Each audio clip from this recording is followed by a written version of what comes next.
Hello नमस्कार दोस्तों, स्वागत है आपका हमारे चैनल एसके विद्या में। तो दोस्तों, आज की इस वीडियो में हम पढ़ने वाले हैं फंडामेंटल ड्यूटीज़, यानी दोस्तों मौलिक अधिकार।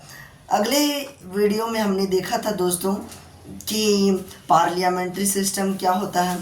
तो आज की इस वीडियो में हम जानेंगे कि फंडामेंटल ड्यूटीज़ क्या होते हैं। हमने फंडामेंटल राइट्स भी देख लिए हैं। तो आज की इस वीडियो में हम जानेंगे कि फंडामेंटल ड्यूटीज़ यानी मौलिक अधिकार कौन कौन से हैं। तो दोस्तों, मौलिक अधिकार का मतलब क्या होता है, आखिर यह कितने होते हैं, यह कितना ज़रूरी क्यों है, हम आज की इस वीडियो में डिटेल से जानेंगे। तो देखिए, सबसे पहले हम लोग समझते हैं कि मौलिक अधिकार है क्या। यस फ्रेंड्स, मौलिक अधिकार मतलब क्या होता है। देखिए, फंडामेंटल ड्यूटीज़, देखिए हमें तो अधिकार मिल गया कि राइट टू एजुकेशन, जितने भी अधिकार हैं फंडामेंटल राइट्स हैं, ओके।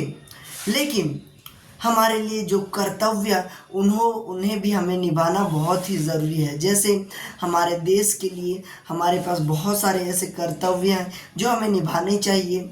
तो कौन कौन से ऐसे कर्तव्य हैं जो हमारे देश को हमें सर्व करना चाहिए, हमें निभाना चाहिए। हमारे देश के लिए कौन कौन से ऐसे हमारे लिए रिस्पॉन्सिबिलिटीज़ हैं। तो चलिए आज की इस वीडियो में बिना किसी देरी के इस वीडियो को स्टार्ट करते हैं और जानते हैं कि क्या क्या वह रिस्पॉन्सिबिलिटीज़ हैं।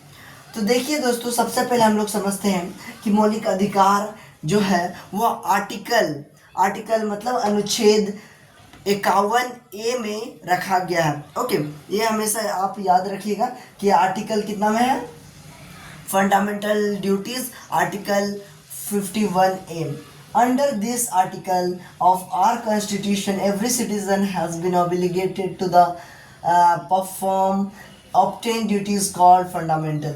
तो इसके जरिए, इस आर्टिकल के जरिए हमें बताया जाता है कि हमें यह एक अधिकार मिला है, एक कर्तव्य है कि हम भी अपने देश के लिए कर्तव्यों को कुछ माने, उसे ही कहा जाता है दोस्तों। हमारे लिए जो कर्तव्य है, रिस्पॉन्सिबिलिटीज़ हैं, उन्हें ही कहा जाता है फंडामेंटल ड्यूटीज़, ताकि हम अपने कॉन्स्टिट्यूशन को, हमारे देश को आगे ले जा सकें। तो चलिए जानते हैं आगे। They inspire us to respect the nation. Yes friends, वह कौन है जो हमें इंस्पायर करता है? फंडामेंटल ड्यूटीज़ में हम पढ़ते हैं कि कैसे हम अपने राष्ट्र को, अपने देश को रिस्पेक्ट दें, अपने बड़ों छोटों जिस प्रकार से जितने भी हैं, हमारा कर्तव्य है कि हम सभी को रिस्पेक्ट दें। तो ये हमें सिखाता है प्रोटेक्ट सोसाइटी, हमारे सोसाइटी को प्रोटेक्ट करना है। ये सिखाता है हमें कौन? Fundamental duties. And contribute to Indians growth, हमें अपना जो भी है, जो भी हो सके, हम अपना जो एनर्जी है वह हमें किस पर, अपने देश को बढ़ाने के लिए, आगे बढ़ाने के लिए हम क्या करें? कंट्रीब्यूट करें, अपना आप को निछावर कर दें। तो ये है इसका इंट्रोडक्शन। तो चलिए आगे जानते हैं कि, तो देखिए सबसे पहले समझिए कि जो फंडामेंटल, जो मौलिक अधिकार हैं वह होते हैं 11।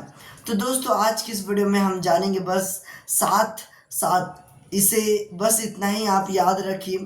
बाद की इस वीडियो में मैं बताऊंगा कि 11 कौन कौन से हैं। तो देखिए, सबसे पहले आता है दोस्तों 11 हैं, इसे आप याद रखिएगा। फंडामेंटल ड्यूटीज़ और फंडामेंटल राइट्स जो होते हैं वो होते हैं 6, ओके। तो जो पहला है वह है respect constitution as national symbols. इसका मतलब क्या है? देखिए, हमें रेस्पेक्ट करना है, रेस्पेक्ट कॉन्स्टिट्यूशन, यानी जो हमारा संविधान है उसे रेस्पेक्ट करना है, उसका आदर करना है। ये नहीं कि उसको फाड़ फुड़ा के फेंक देना है, ऐसे नहीं।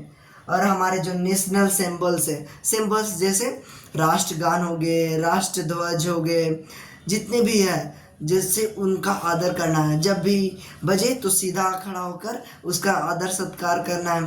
तो इस प्रकार से ये हमारा एक धर्म है, एक कर्तव्य है जो जिसे हमें अच्छे से निभाना चाहिए। ये हमारी रिस्पॉन्सिबिलिटीज़ है, okay. So next one is two, I hope you understood first one. So second one is to follow noble ideas for freedom struggle. Noble ideas, जैसे हमें अपने आइडियाज़ देना है, अपने नोबल आइडियाज़ किसको, कंट्री को कंट्रीब्यूट करना है ताकि हमारा देश जो है वह आगे बढ़ सके। जैसे कि हमें साइंटिस्ट हो गया, इस प्रकार से कुछ एक्टिविटी कुछ ऐसा करना है जिससे हमारा देश जो है वह बहुत ही गर्व महसूस करे हमारे ऊपर, इस प्रकार से। Okay, protect sovereignty, unity and integrity of India. देखिए, प्रोटेक्ट करना है, कैसे बचाना है सॉवरेनिटी। सबसे पहले तो समझ लीजिए कि सॉवरेनिटी मतलब होता क्या है। देखिए, सॉवरेनिटी मतलब होता है कि कोई भी ऐसा पावर जो हमारे देश को भी हमारे देश में घुस ना पाए, ऐसा, या फिर कोई भी हमारे अंदर राज नहीं कर सकता। तो सभी इस प्रकार को हमें प्रोटेक्ट करना है।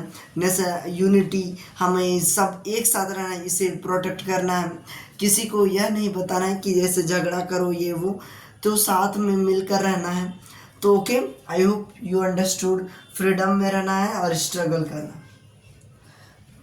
Okay, integrity of India, promote harmony and brotherhood, भाईचारा को बढ़ाना है। जैसे हमें आपस में ये नहीं कि धर्म पे लड़ना है, हमें साथ में मिलकर रहना है और देश के लिए करना है।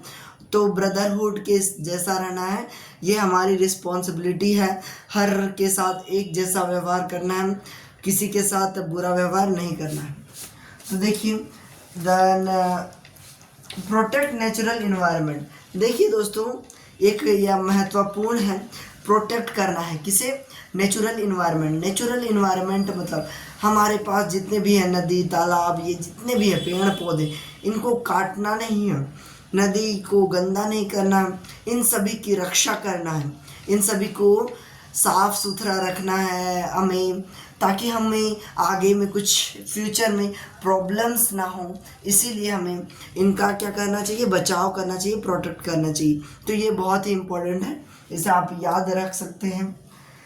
सेफ गार्ड पब्लिक प्रॉपर्टी, हमें पब्लिक प्रॉपर्टी को बचाए के रखना है। जैसे हो गया पब्लिक प्रॉपर्टी, ओके, तो जैसे कि हो गया लाल किला, ताजमहल, जितने भी पब्लिक प्रॉपर्टी है, रोड सड़क, जितने भी, जैसे कि होता है जब महल वगैरह ऐसे बनाते हैं, जैसे कहीं भी, जैसे स्कूल वगैरह, तो इन सबको क्या करना है, प्रोटेक्ट करना है। ये नहीं कि आजकल क्या होता है दोस्तों, आजकल बच्चे जो हैं बहुत कुछ ऐसे बदमाश लड़के होते हैं जो क्या करते हैं, पूरे दीवार पे ऐसे लिख देते हैं, उनको उसका जो दीवार होता है उसको ख़राब करते हैं।